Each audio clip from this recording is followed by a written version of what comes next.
I'm going to hand over to Kurt, and Kurt's going to take on from here. Hi, everyone. Welcome to my portion of thinking. I was a middle school science teacher for a number of years. I eventually went to UConn, got my PhD, and now I do teacher education, and I question that every single day. How you doing, Linda? So the reason why this becomes a bit of a challenge is because, well, I also teach graduate level history of education, and you can imagine how just inspiring and truly inspiring that topic really is to people. Let me give you a quick rundown of history if you haven't had a refresher in a while. This is a very quick one. In the 1700s, we developed schools and moved towards a public school format because largely we wanted people to become more Christian, and the people in power didn't want the people who weren't in power to continue to screw around. They really wanted people to get in line and behave.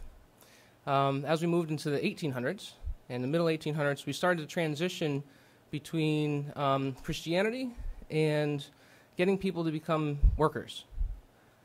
And that transition happened a lot with the Horace Mann. He was one of the leaders on that one.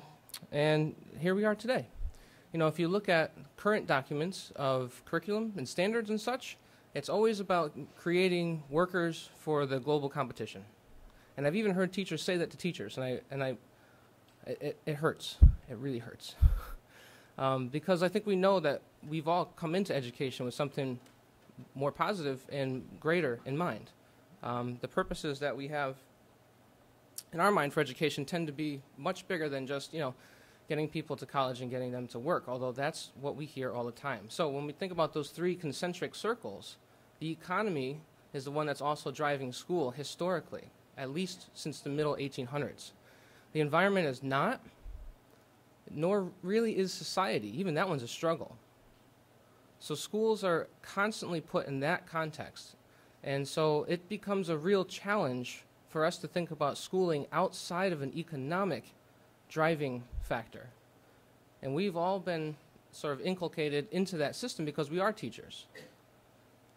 Now, the biggest challenge is, if we're going to talk about sustainability education, that really does mean that we have to change our way of thinking in the way that we teach. How we address our content, how we address our curriculum, what we say to each other in department meetings, and really everything from beginning to end. It is a huge paradigm shift to go there. And I don't want to make it seem like it's impossible, because it is not impossible.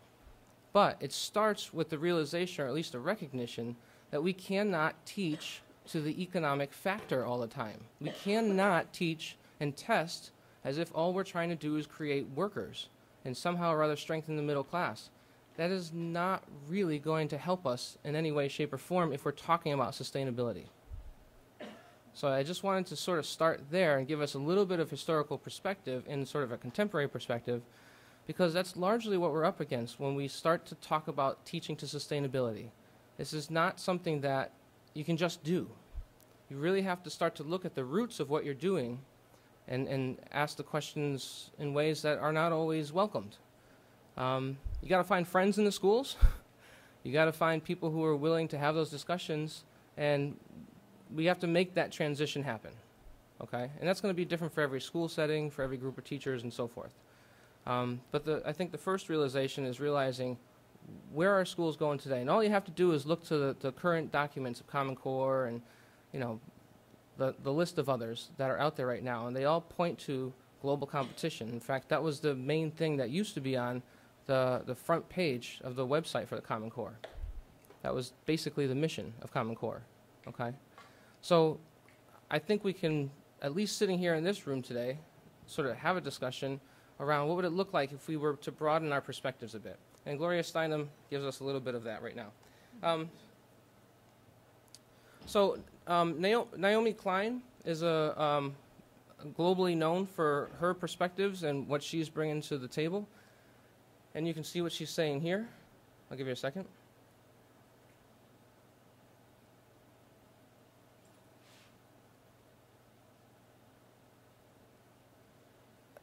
I think there's a sense of it being, there's a sense of urgency around these things. You know, people are saying, come on, we've got to do something about this. We can't just sit around doing the same old, same old. And I always tell my students at CCSU, what I'm saying today, I hope is seen as silly and outdated 10 years from now. I hope what I'm saying right now sounds primitive to students of mine 10 years from now. Right? I'm not trying to be right. Not trying to be the guy who has all the knowledge. In fact, I think I have very little. But I'm not afraid to sort of jump into the areas that are uncomfortable right now. And one of the other things that I also bring up for a little perspective is that the way that we think about racial segregation from the 1940s, 50s, 30s, etc., we look back now with total clarity about how bad that was, right? What's going to happen 60 years from now, 40 years from now, 50 years from now? What are people going to be thinking about us? What kind of total clarity are they going to have around who we are and what we did at the time, right? And one example of that is, as a group of people on a planet, what is the year that we produced the most CO2 on the planet? Last year. So we've known about this problem for how many decades now? And last year was the year that we produced annually the most carbon dioxide on the planet. We've got a real problem here. So there's a real failure going on in terms of education, in terms of policy, and really in terms of thinking that we really need to address. And the beautiful part about education, and this is why I stick around, is because I also believe, like you, that schooling is a really important thing in society that can be a major factor in turning some of this stuff around. It can't do it by itself, but it's certainly a necessary piece. So we can't look at something like science education the way that we've always looked at it. We can't just rely on inquiry-based education as somehow the end-all be-all of science education. It's not. It's an important piece, but it's not the end-all be-all. And so we can't get on these bandwagons and just think about science education in that way. And science education, of course, has incredible links to the very major things that the kids that we're teaching, that you're teaching, 'cause I'm not really teaching them, the kids that you're teaching are the ones who are going to become the adults who have this burden on their shoulders. Are they going to be mindless consumers who just go about life looking for what's the next form of entertainment to, consume? Or are they going to have some sort of critical skills that they can really, contribute to society in a way that hopefully can start to really turn this stuff around in a meaningful way? So I think we have a serious job, a serious task on our hands should we, take it up as teachers to introduce these kinds of questions and thinkings and skills that go along with these topics. And they're heavy. And just like Dr. Button said, I also agree that to do this stuff early on, early childhood, no, that's not the place to do it. Early elementary, not really the place to do it. You do the seeds of thinking in those spaces in very positive ways. And as they get older, then you can start to introduce these things in ways that are hopefully not producing ecophobias and things like that. We don't want to do that, right? But anyway, a group of adults sitting in the room, let's get into it, shall we? So how do we start to think about education in this way? Well, we have to look for, I think, very positive things going on in society, and here's one. I've been a basketball player, I've been a businessman, but the thing that makes me happiest is farming. I realized people didn't have access to healthy food, and I thought that I could bring farms into the city. Everybody deserves access to healthy, affordable, good food. But how do you grow the same amount of food or more food in less space? And the only way to do that is to go up. I'm Will Allen, and I'm an urban farmer. We're using space that typically farmers never use, where we go down 5 feet below ground and we're growing fish, and then we're growing beds above the fish tanks, and then above those we're going about 3 or 4 more levels. And you're getting 2 different crops. You're getting fish as a protein crop, and you're also getting plants. The energy from the sun heat this water, therefore heating the greenhouse without using fossil fuel. What we do is grow soil from the waste that would normally wind up in the landfill. This is the future of agriculture. Farming is very cool. When I pull into a vacant lot, 40 kids run out of their houses and they want to get involved. Farmers are more than just folks that grow food. The whole act of farming is a very science-based process, especially if you're doing natural farming. There's a lot to do with biology of the soil, the microorganisms in the soil, the type of microbes you have to have when you do composting, and understanding the whole process. The work that we do here, we're not just growing food, but we're also growing community. Eating good food and bringing people together, people forget about all their differences, because food is that one thing that kind of binds us together.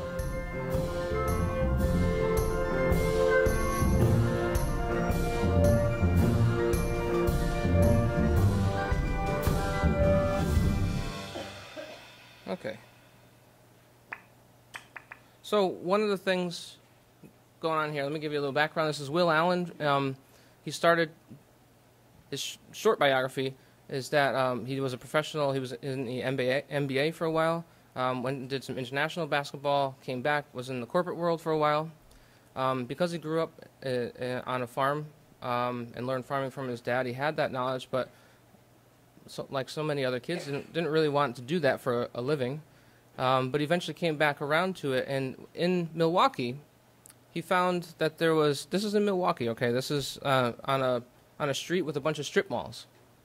He found an old plant nursery that the business went under, and he said, you know, he said to the town or city of Milwaukee, I'll open this up as a nonprofit and have Milwaukee, you know, kids from the schools come in and do some work around it, and we'll start growing some organic food. So, you know, on the same street as KFC and McDonald's, and, you know, it's in a poorer section of a town. If you look it up on Google Maps, you'll see right where it is. This is innovative thinking. This is 3 acres of land, and he's grown about 1 million pounds of produce annually organically in Milwaukee. Right? This is not in Miami. This is in Milwaukee. So there's a lot of thinking going on here that clearly has some advantages and is in many ways repeatable. Okay, if you can do this in Milwaukee, you can certainly do this in pretty much anywhere, and he does this annually. So there's other models out there. This is just a model that I'm presenting because it's really an inspiring one. And my question is always, why is science education not thinking in this way too? Whether it be literally thinking about the science that goes on in a space like this, or even metaphorically. Here's a person who went into a space that nobody would normally conceive of as going to be some sort of a 1 million pound producing farm organically. And are we thinking in those kind of terms with science education as well? And oftentimes my answer right now is no. Linda can certainly argue with me because we go to some of the same conferences. And I go there and I go, oh my God, I hope we get better at this. But I really feel that from science education, something that I care very deeply about, that we have great potential to do this kind of inspiring thinking. Okay, and we can certainly do this with our kids. Will we produce this in our, you know, the backyards of our schools? No, but there's elements there that are certainly really important that we can do.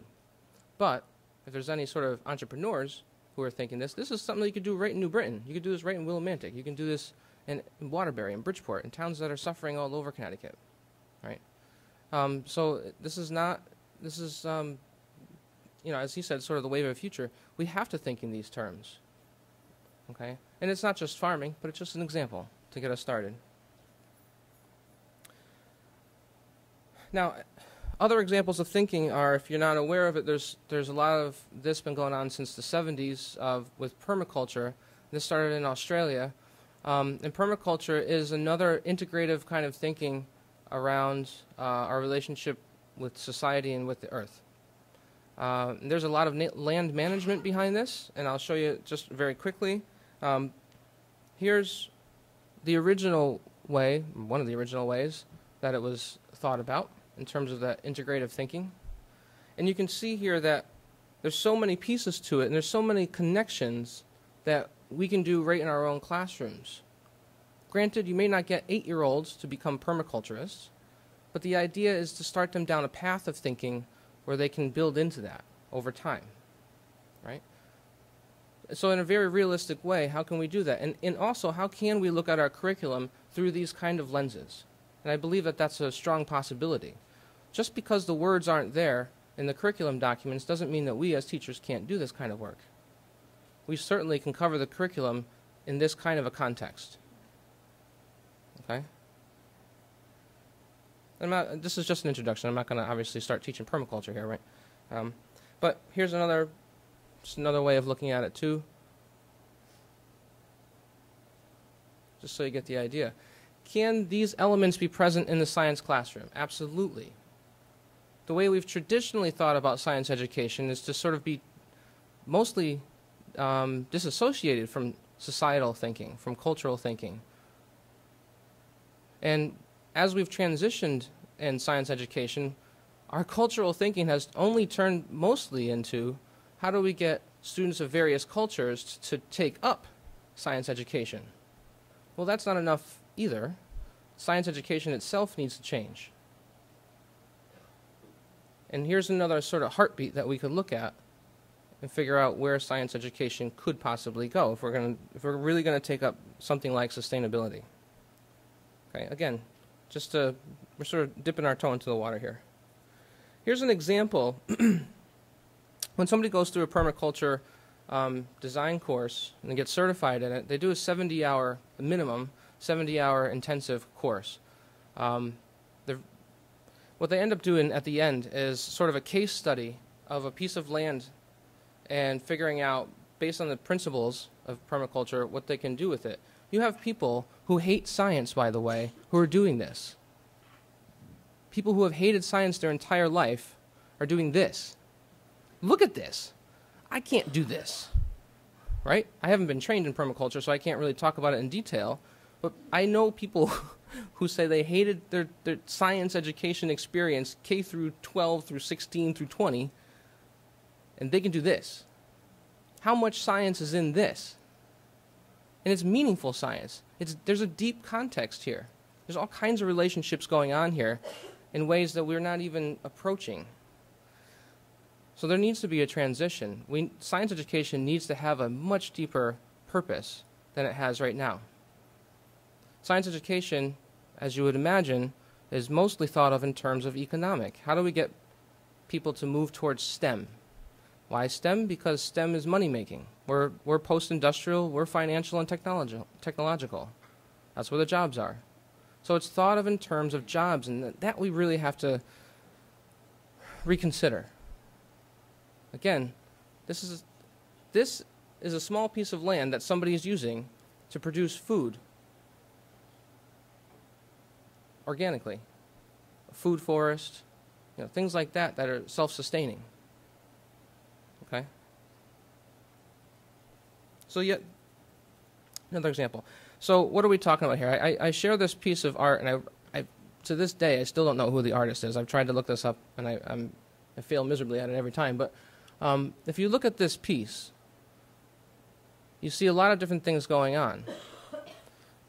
You see a mixture of culture, technology. In the literature of permaculture, there's a lot of talk around retrofitting. So we're not talking about knocking down cities and rebuilding. We're talking about taking existing spaces and retrofitting them in ways that become obviously much more sustainable, to say the least. Okay, a lot of the discourse or the words there are not even so much about sustainability. It's about regeneration. A lot of permaculturists don't even like the word sustainability. They don't think it's enough. That regeneration may actually represent more of what we're talking about. So what's going on here? Well, we have solar panels, we have geodesic domes, rooftop gardening going on. You see some mass transportation in the back. You see the wind turbines. So you see a mixture of things going on. And the main question that I ask students, and you can see that the streets are being repurposed in ways that we don't necessarily have right now. You see the Buddhist prayer flags, right? Of course, you see the woman here in the foreground. We have diversity. We have arguably social justice present here. We have, obviously, the green energies, sustainability in all sorts of forms going on here. The three pillars represented pretty well here. Okay, you could say, well, where's the economic? Right. It's probably less present in this. But the question that I always ask my students is there anything here that we already don't know about? You know, is this Star Trek? Do we need a hologram? Do we need a holodeck? You know, do we have to wait for the Borg to take us over? What is it that's going on here? You know, is there anything here that we already don't know about and can't already do? And I think that should be an empowering realization. There's nothing here, like we're not waiting for the next decade of technology to do something about it. These are things that we already know about. And again, where's science education in this continuum? I think there's a strong presence for it. Starting with the realization of we know that we can do something about it, and we know that science education can be a major player in this kind of a movement. Even the ways that we think about things like STEM. We can do STEM for sustainability and regeneration. Right? Remember, sustainability also includes economic. It's not excluding it. So what we seem to happen, this is a very strange phenomenon that I see oftentimes, is that when we start to talk about these things, people start in their mind to go, well, what about the economy? And we're also saying sustainability also equals inclusive of healthy economies, not in any form of exclusion. We have to have that. So if your mind is sort of slipping into, well, what about jobs? That's included here. We have to think in terms of those systems together, right? So we're not saying, neither of us are saying, you know, forget about jobs, that's not important. No, of course, right? What are those jobs? So an example, there's a colleague of mine out in California, very quickly, who works with a lot of kids in the LA area who struggle with schooling, dropped out, et cetera, et cetera. They created a school where part of what they do is they, in terms of math and science, is they also train them how to install solar panels. So when they leave the school, when they graduate from the school, they're marketable. They have a trade, right? And it's connected to sustainability. Not that difficult of an idea, right? So there's things like that that are happening, okay? Do we have to do that at your school? Not necessarily, no. I mean, it's just an example of thinking about what's out there. Every school is going to have to make its own decisions.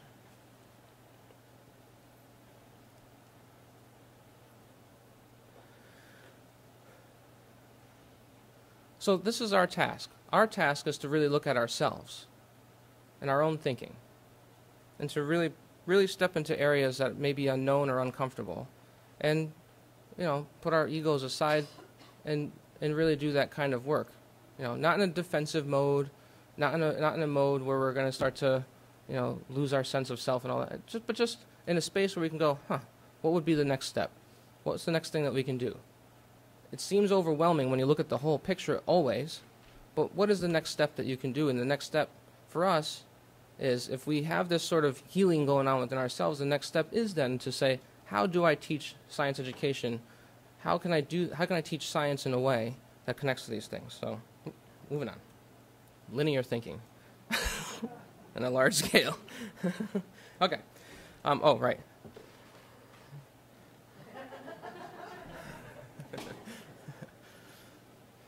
Any disagreement with this one? No? Okay. All right, moving on. Okay. Again, looking at our own thinking.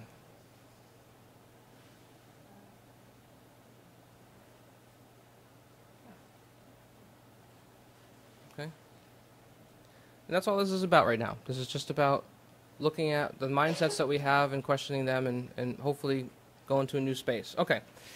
Here's what I spend a great deal of time on in my courses when we start talking about this is, okay, if we're going to do sustainability or whatever the right word is, and I do think somewhere in the grand scope of history, grand scheme of things, sustainability is going to be an outdated word at some point in time. It should be. And that's not just being hopeful, but right now we think of it as sort of progress and maybe a good direction. But at some point in time, somebody is going to look back and say, like, sustainability is just not enough. Okay? So in doing that, we have to look at thinking. And if you look at eco-justice literature and blah, blah, blah, you'll find that a lot of this focuses on what is sort of stuck in our brain. What do we think about? What are the relationships that we have? And when we get into teacher education, This is what I've been doing, and this really pushes on some buttons for some people. So let me get into this with you really quickly. There's some talk, if you know, Ken Robinson has been talking about divergent thinking and convergent thinking and creative thinking and so forth. So I'm sort of taking from that a bit. If you go onto YouTube and just put Ken Robinson in, you'll see a bunch of videos from him, very sort of popular stuff. And what I've done is to take a look at a little bit closer what I call the three paradigms of teaching: the traditional, the liberal, progressive, and transformative. And the words don't really matter that much to me. I don't care which ones we decide upon, but it's just the concepts. So I want to go through this very quickly with you. In the traditional landscape of teaching, right, again, sort of coming from a historical perspective, what we have seen in terms of methods is teachers have the knowledge, and they deliver it in some kind of way, usually in a condescending, punitive way. And the students are expected to take it up and demonstrate that they have now the same knowledge, basically, right? Whether it's a quiz, a test, smacked over the head with a ruler, whatever it used to be. And we've decided as a society that's not good teaching. Great, fantastic, okay? I agree, certainly. And so what we moved to was, let's start with, even though historically these things were coming out at the same time, it took us a while to sort of move to more of a constructivist on the right side there. And constructivist, starting with prior knowledge and looking at the schemas of students and seeing where they're at and then scaffolding them towards the curriculum. Now, I put the word truth in that yellow box for both cases because that's how it's heard. That's the tone. It's generally not felt by students as something to critically examine or question. It's generally felt as something to just learn. And by learn, I mean just put it into your brain and then demonstrate it in the same way that it was demonstrated to you. If that's the case, then we're talking about this concept of truth, and it's felt as truth. And I'll address that in just a second. But I wanted to put that there first. And right now, all the way to the right side is what we're really getting at is standardized thinking. That's dangerous for any society, of course. You're monoculturing and monocropping your students. We all know what happens with monocropping. They become extremely, extremely vulnerable. And that's not a good thing. So problems with all of this path right now. Where is all of this standardization coming from? It's coming from an economic desire to produce workers. And we oftentimes, as a very altruistic group of people, we tend to overlook that. We want to overlook that. It doesn't, it's not why we're here. But you're not the ones making the curriculum, largely. I mean, you might have had the opportunity to make some curriculum, but largely speaking, that's not the task that's given to us. So I argue that kind of education leads us to this kind of practices, the linear thinking. And when we move to what I'm calling the third paradigm of teaching, something drastically different happens. That if the goal is divergent thinking, which means that every student has many ways of thinking, not just student A has a way of thinking, student B has a different way of thinking, but that student A has many ways of thinking, and student B also has many ways of thinking, and can back it up in a rigorous way. And we're doing pretty well at that point. So the simple movement from convergent to divergent thinking is a huge transitional shift. I don't see a huge transitional shift from traditional to liberal progressive because they're both standardizing thinking. Here, it's more about now getting students to think in various ways from various perspectives. So I'll bring us through this real quick. In the beginning, teachers would obviously tap into students' prior thinking, just like it did in the sort of regular constructivism, if you will. Curriculum isn't treated as truth anymore, it's treated as information. That's a big tone shift. When you treat curriculum as information, that means that things are up for grabs. Doesn't mean that we don't have to know it. It means we do have to know it, but we have to also have the ability to question it and look for other kinds of information related to the same topic. Where does it come from? Why is it here? Historically, why does it come from that group of people and not that group of people? Why is it popular here and not popular here, and so forth? And as you get older and older, you can look at issues of power and so forth, right, in society. And these are things that really happen. Do we have a certain comfort level as teachers to ask these kind of questions, or even a confidence to be able to ask these kind of questions in the classroom? That's always a question of mine, right? And that takes time. As I always say to my students, you're looking at probably at least 5 years of working with this before you gain a certain level of comfort with it. As we move along, the information is critically examined. And as I also say to my students, I'm one person. You shouldn't rely on me. In fact, question everything I say. I would feel much better about that. So that means you have to go out into the community and look for information there too. Who's saying what? Where does it come from? Start with parents, grandparents, guardians, friends, family. Just start there. Again, we don't have to think about this. And, they're not adults. We're not asking them to do adult things. We're not asking them to be ethnographers. We're just simply asking them to start to have conversations and come back into the classroom. Hey, what did you see? Obviously, the internet is a big source of all kinds of information. That's another place you can do some of that work too. So the teacher has to sort of remove him or herself from a lot of this in terms of sort of an ego defender of the curriculum, rah, rah, rah. It has to become more of a process-oriented thing, not as much of a content memorization thing. Einstein, I don't know if this is true or not, but Einstein supposedly never memorized his phone number because he could find it in a book. I don't know. George Washington chopped down a cherry tree. Is that true or not? I don't know. But point being, these are things that if we can look them up, then it's not as important to memorize it. It's important to have a working knowledge of it and be able to know where to go to look at it more closely when the time is right. They're not surgeons, so it's okay if they don't remember all the stuff, right? Nobody's going to die if they have to look something up. So anyway, they go to the community, they come back, and that's at the very end there on the right, new thinking and new relationships. One of the things that I've also started to work on more intensely is, what is learning? Learning is about new relationships, new practices. It's not just about, when you tell a kid 1 + 1 = 2, you're giving them a relationship that they're now going to see the world in. That may be a positive one, it may be negative, it may be a little bit of both, it may be something else. But it's a relationship. And if we think in those terms as teachers, you're engaging students in the world, and they're going to have a certain kind of relationship form from that new kind of content. So wouldn't it behoove us to have them look at things from various perspectives, because those are now various relationships? How are we really going to get out of the problems that we have by continuing to do the same things that we keep doing? Not going to happen. The work that we have to do here is hard work. Are we up for it, or are we going to sort of, turn the other way? That's always my... So I believe that kind of teaching leads us to this kind of a possibility, at least, if that's what we're aiming for. And I say you can get there, science education can get there from here, kind of, if we're really...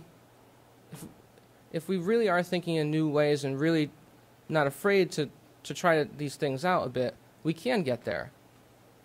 But science education as it is written right now, the farthest it goes is asking questions about human impact. Those are good questions, but it's not enough. Science oftentimes thinks that it's acultural. It is not. It's a cultural paradigm like anything else. Is it a useful one? Very much so. Does it have its own limitations? Of course it does. Right? But if we start to think in those terms, we're going to start to get there. And this is just introduction. This is, I spend a whole semester on this sort of stuff. I don't really have the expectation that we're all just going to up and do it, but it's just an icebreaker, So anyway, stuff I've already mentioned about how the business world is the world that oftentimes dictates what curriculum look like and so forth. I have a dream that we will not be sincerely ignorant or conscientiously stupid. Okay? Okay, frames of thinking. So, traditional environmental education versus sustainability education. There's a lot of differences here. Some of the things that we're really more or less just starting to recognize, understand, talk about, write about, teach about, etc. Don't expect anybody in the room to have a firm grasp on these things. I don't necessarily think I do either. Science is a very useful tool of thinking. But we can't limit ourselves to it as the only tool that's going to get us out of where we are. So the more science, the way that we approach science, has these elements present, the more we're going to be able to ask the questions that will shift us towards something more sustainable. A lot of people, especially very strong science-minded people, get very defensive around some of these things. And that's an indication about how cultural this really is. If you find yourself getting defensive about what science is or isn't, it's largely around some sort of cultural construction about what science is. Again, I'm a science teacher. I'm a science educator. I love teaching science. I'll teach it for the rest of my life happily. But I'm not going to defend it as the only end-all, be-all, this, that, and the other thing. Right? And this is not about creationism. I'm not talking about any of that. What I'm talking about is our relationships with nature. There's thousands and thousands of ways that those relationships with nature have been created all around the world. And they're all useful in various ways, right? And this one has its own level of usefulness for sure. Okay? So that right side is really looking at some of those things that right now science education, at least in the mainstream way, doesn't really do in any regular way.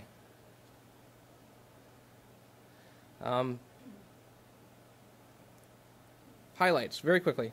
I think the biggest one for me is that we have to look at science as being a socio-cultural endeavor in connection with nature, in connection with the universe. We do. Has anybody watched Cosmos? If you listen to Neil deGrasse Tyson talk about science, that's a huge cultural discourse that's coming out of his mouth. I love Neil deGrasse Tyson, but when I listen to him speak about it, he has got a major, and he doesn't think that it's cultural. That's the fun part about it, right? But it is him loving science and it being couched in a sort of cultural perspective, which we don't call science, and gotcha. He's all about that, and that's fine, totally fine, right? But to not look at it as a totality of truth, quote unquote truth. Anyway, that's a whole other class. Okay. The late great Frank Zappa. This is where we sit, and that's a place of discomfort for a lot of us. Not for me, it's fun, but for a lot of people, this is a place of great discomfort. To be the one who is deviating. We're moving to what can you do, okay? Here's one thing that can be done. We're going to put you in the groups and start to have some fun with this. Systems thinking, right? Part of it is going to be looking at what is desirable and what is least desirable. So it's a simple model, right? And feel free to jump in at any point in time, Dr. Button. If we were to look at just the topic of transportation alone, this is an activity that you can have your students do. Very simple. What would be the least desirable in terms of sustainability, and what would be most desirable? Yeah. Okay. Quick history on this. I've actually taken an old model. In my recycling days, we had the hierarchy of waste management. Okay, so if you can envision this triangle actually being the other way around, where the peak is at the top, we had waste reduction at the top. That was the most desirable thing we wanted. We just wanted, if you didn't need it, you didn't use it. And down at the very bottom, at the broad end of the spectrum, was landfill and incineration, right? And I always thought that was backwards, or at least maybe at the very least stressful to me, because what it made me think was, gee, the most desirable thing is the least. And the least desirable thing is occurring the most. That's upside down. So I flipped it. And what I find that I constantly have done, and maybe it takes a little minute, a quick moment of history here. So I worked for 10 years after getting my master's degree before I went back to get my PhD. right? And I ran a recycling program for the University of North Carolina at Chapel Hill. And when I got to Chapel Hill, they had 6 items that they recycled. It was in its infancy. In fact, it was the first year of its existence when I got there. I was the 3rd person in that role within a year. And so they had 6 items. I was there for about 7 years, and by the end of that 7th year when I left for my new job, there were 42 different items being either reused, recycled, or composted. Right? So I flipped it around. And that's where I came up with this. I refer to this as my, right now I'm just loosely calling it the sustainability triangle. Right?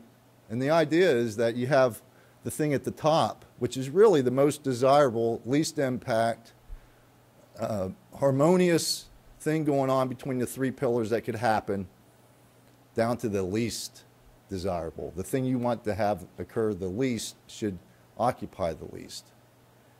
So you with the concept? So the idea is that literally I've taken that waste hierarchy triangle, flipped it upside down, and said I can apply this to everything. For every decision as I'm walking through any given day, or if you're a business and you're trying to make decisions on what's best for your business, you have what's going to be the best ideal outcome. And if it's linear, then it's not the best ideal outcome. It's the least. So that's where I've come to with my students often. I say, okay, well, let's look at this. What would be the best thing to go on that could possibly be the best option? So Kurt wanted to use this as an example, and we used transportation. I'll let him take back over. Sure.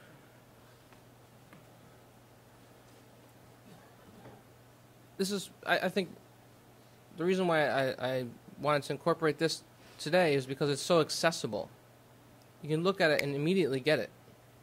And these are the kind of activities that I think become very useful for our students. When they start to see these kind of relationships forming in the classroom and these kind of questions forming in the classroom, sometimes it can be really complex. And this is complex, the reality of it is.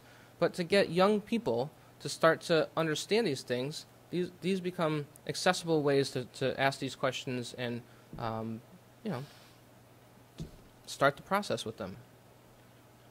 You know. The thing about this, so we did this very simplistically, but I'll bring up just a couple examples, and this is where it gets really, I think, fun with students when they're really thinking about these things. Is traveling long distance by airplane better or worse than traveling by a hybrid car?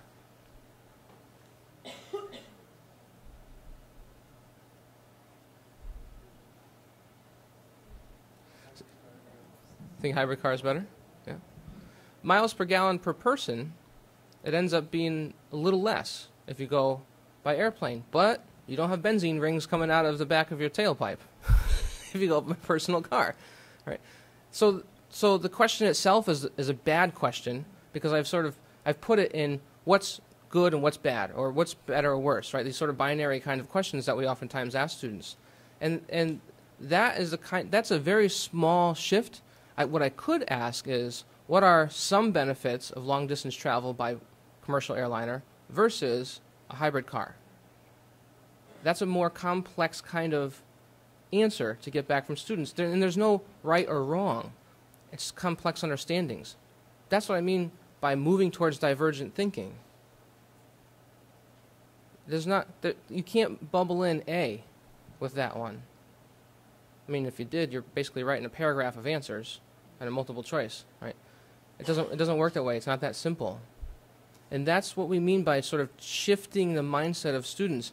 Just the way in which we ask a question is implying a lot. Is it better? Well, that's a good versus bad sort of question. And the world doesn't quite work that way.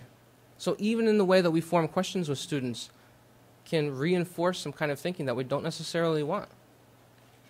So just a small example there. Are hybrid cars the answer to personal transportation? They still use gasoline. Right? That's kind of done on purpose, as we know. Right? Car companies know what they're doing. Right? It's sort of the know when to say when for, alcohol companies. They don't want you to stop drinking, right? Same thing here. Hybrid, better for the environment, arguably so. But you're still going to have to drink the drink, right?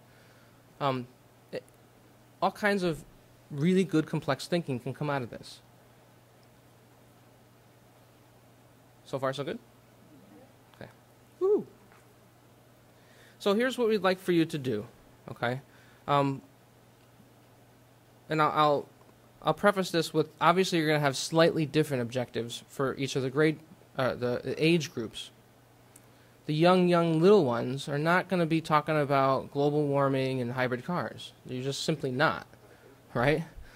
And I think if you're a teacher of early ed, early education or early elementary, you have your hands full even more so than high school teachers do. High school teachers can get right into the content. You got that luxury, right? Middle school teachers can more or less just get right into the content. But the young ones, you can't, obviously, why would you ever get into the heavy stuff? You can't and you shouldn't, and it's not good for them. It's not good for us to do that either.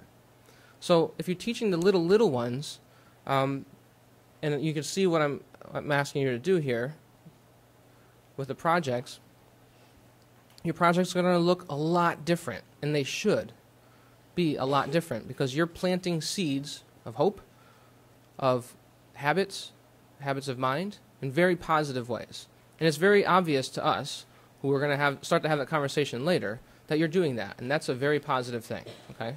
And that's why I feel like your job is even more complex than those of us who can just jump right into the content. You want to? Yeah, just, are you about ready to shift? Not yet. Well, into I'll groups? talk about the other ones real quick. Yeah, so I imagine you might have some questions for clarity or logistics at the end of it. So I'll let Kurt finish up, and I guess we're going to shift to a different room, right? Some here and some there. Okay. So, 4 groups, pre-K through 1, 2 through 4, 5 through 8, and 9 through 12. So you can get into those groups. The idea of just, let's say you're in group 4. I mean, it really doesn't matter. I can pick anyone.